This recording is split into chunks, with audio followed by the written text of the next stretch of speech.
কেমন আছো তোমরা সবাই? আশা করছি সবাই ভালো আছো, সুস্থ আছো, আর আমরাও ভালো আছি। আমার আরও একটা নতুন ব্লগে তোমাদের সবাইকে স্বাগত জানাচ্ছি। তোমরা দেখছো Sangeeta kitchen with happy family.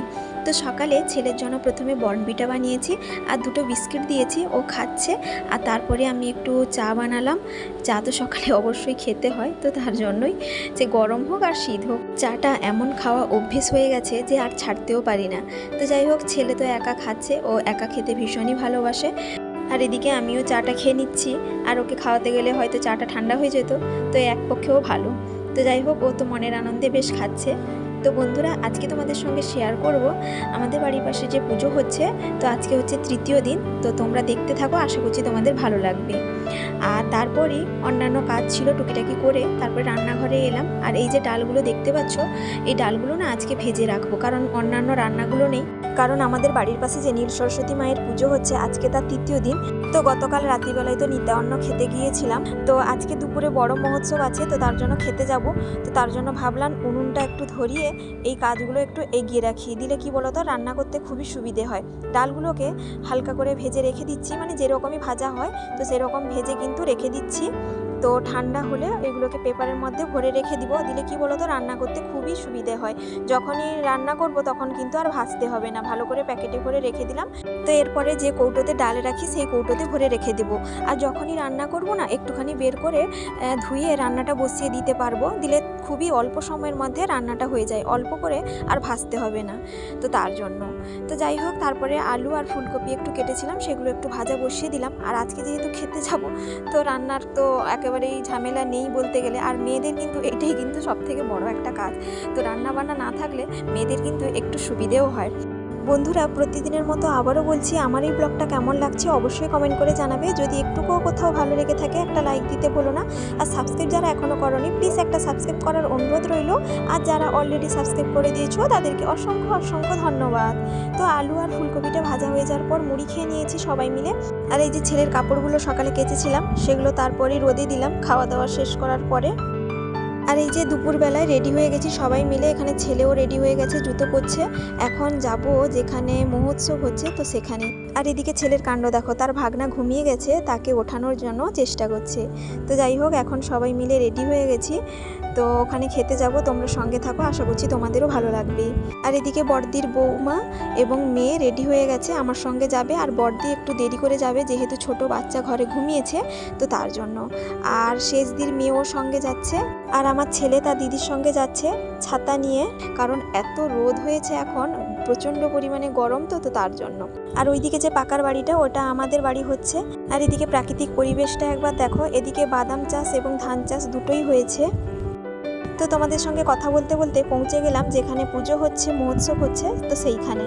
আর এই যে শেষদির মেয়ে আর ছেলে আর আমি সঙ্গে যাচ্ছি। আর এদিকে যখন এসে দেখি কি খাওয়া আরম্ভ হয়ে গেছে, তো 12টার দিকে খাওয়াটা আরম্ভ হয়েছে, আর আমরা এসছি প্রায় 1:45টার দিকে। তো তার জন্য তো এসে ছেলের কিন্তু প্রচুর পরিমাণে বায়না বাবলস নেবো, মানে প্রত্যেক দিন একটা করে কিনে দিচ্ছি, তাতেও হচ্ছে না, এক্ষুনি নেবে।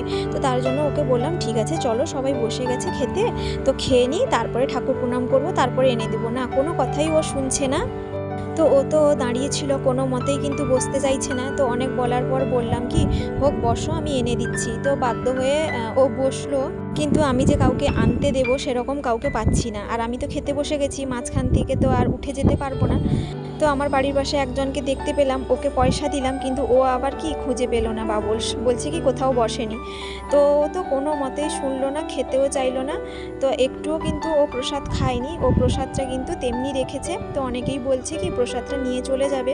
আমি বললাম জল বোতল এখানে দিয়েছে, 2টো জল বোতল, প্রসাদ কি করে নিয়ে যাব, আমার পক্ষে নিয়ে যাওয়া সম্ভব নয়। ও খাবে না, ঠিক আছে, ওর পেটও বুঝুক, কি করবো আর বলো, বাধ্য হয়ে। তো যাই হোক, তার বাবার কাছে এসে বলছি কি বাবুলস নেবো। তো তারপরে প্রণাম করতে এলাম।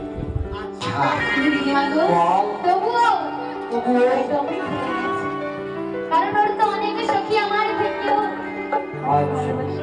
আমি জানি না যে আমার থেকে ওরা কতটা খারাপ ভালোবাসে। ওর একটাই ইচ্ছে আমার, নাতনি আবার কি ইচ্ছে জেগেছে, আমার ইচ্ছে করেছে, ওরা সেই ইচ্ছে হচ্ছে না নাতনি। আর তার গায়ে যেন ঠাই পায়, ওর নাতনি দিনে তার চমকটা ঠান্ডা। আমার শ্যাম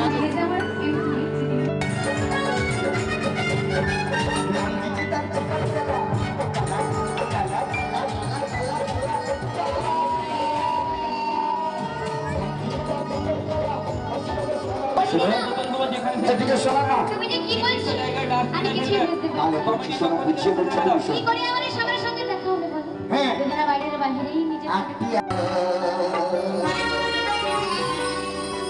হৃদয় মাখানো সুর দিয়ে আজ যে গানের মালা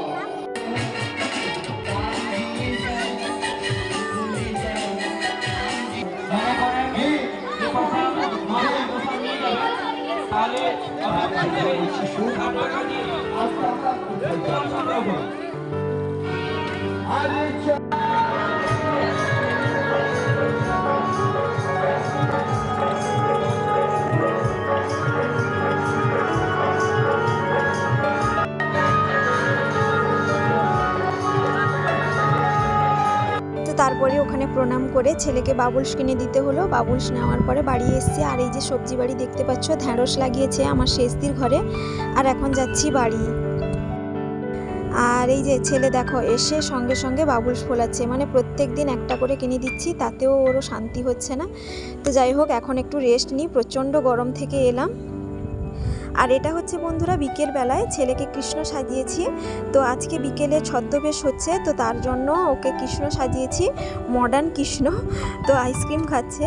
তো আমার ছেলেকে গত বছর কলিযুগের কৃষ্ণ সাজিয়েছিলাম, ও থার্ড হয়েছিল। তো এবছর কী হবে জানি না, আদৌ মনে হয় কিছু হবে না, কারণ ও প্রচুর পরিমাণে বদমাইশি করছে। তো বহু কষ্টে কিন্তু সাজিয়ে নিয়ে এসেছি। তো যাই হোক, প্রতিযোগিতাগুলো কিছুগুলো তোমাদের সঙ্গে শেয়ার করছি। এই যে কালী সেজেছে, ও হচ্ছে আমার মাসির ছেলে। আর যে শিব ঠাকুর সেজেছে, ও হচ্ছে আমার মামার মেয়ে। কারণ মামার ছেলেকে সাজাবে বলে নিয়ে এসেছিলো সব কিছু ড্রেস, কিন্তু ও সাজলো না, তো তার জন্য আমার মামার মেয়েকে সাজিয়েছে। আর এই দুটো সাজ কেমন লাগছে তোমরা অবশ্যই কমেন্ট করে জানাবে। যদি ভালো লাগে একটা লাইক দিতে ভুলো না, আমাদের তো খুবই ভালো লাগছে। আর এই যে থিমটা করেছে, এটা হচ্ছে লক্ষিন্দর যে মারা যাওয়ার পরে বেহুলা তার মৃত স্বামীকে নিয়ে যে ভাসিয়ে নিয়ে গিয়েছিলেন, তো সেই থিমটা করেছে। আর এখানে হচ্ছে ভণ্ড সাধু বাবা। তো যাই হোক, তোমরা দেখতে থাকো, আশা করছি তোমাদের ভালো লাগবে।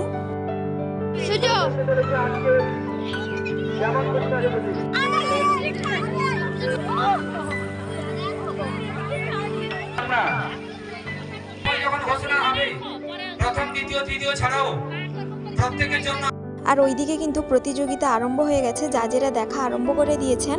আর এই যে ছোট্ট মেয়েটা সেজেছে, ও হচ্ছে তার বোনও, মানে আমার ভিডিওতে মাঝে মধ্যে দেখতে পাও যারা আমার ভিডিওগুলো দেখো, তো ওখানেই কিন্তু মাঝে মধ্যে ওর দেওয়া থাকে ভিডিওটা। ওকে তার বাবা মা সাজিয়ে নিয়ে এসছে, যে বাচ্চাকে মোবাইল দিয়ে পড়াশোনা যে নষ্ট করা হচ্ছে, তো সেটাই। আর তারপরই পরপর তোমরা দেখতে পাচ্ছ সাজগোজগুলো। আর এই যে থিমটা করেছে, এটা মানে বাচ্চাকে যে ছোটবেলা থেকেই কাজে লাগানো হচ্ছে, সেটাই, মানে শিশু শ্রমিক। আর এই যে বালকৃষ্ণকে দেখতে পাচ্ছ, এ হচ্ছে আমার ছোট মামার ছেলে। সবজি বাড়ি, কারো সবজি লাগলে একটু চলে আসবেন, আমাদের এখানে সবজি পাওয়া যাচ্ছে। তো মা কালীর দর্শন শেষ করে আমরা আবার এগিয়ে চলেছি। তো যাই হোক, তোমাদের সঙ্গে অল্প করে শেয়ার করলাম, সব কটা শেয়ার করতে পারলাম না। তো তারপরে কিন্তু বাড়ি চলে এসেছিলাম। আর শেষ দিয়ে দুপুরবেলায় মহোৎসব যে বেশি হয়েছিল সেগুলো নিয়ে এসছে, তো তার মেয়ে খাচ্ছে, আর সঙ্গে আমিও বসে গেছি এখানে খাওয়ার জন্য। তো রাত্রিবেলায় আর কিছু রান্না করিনি, আস্তে আস্তেও অনেকটা রাত্রিও হয়ে গেছে ওখানে শেষ করে আসতে। তো যাই হোক বন্ধুরা, ব্লগটা এখানে শেষ করছি। সবাই ভালো থাকবে, সুস্থ থাকবে, আবারও দেখা হবে।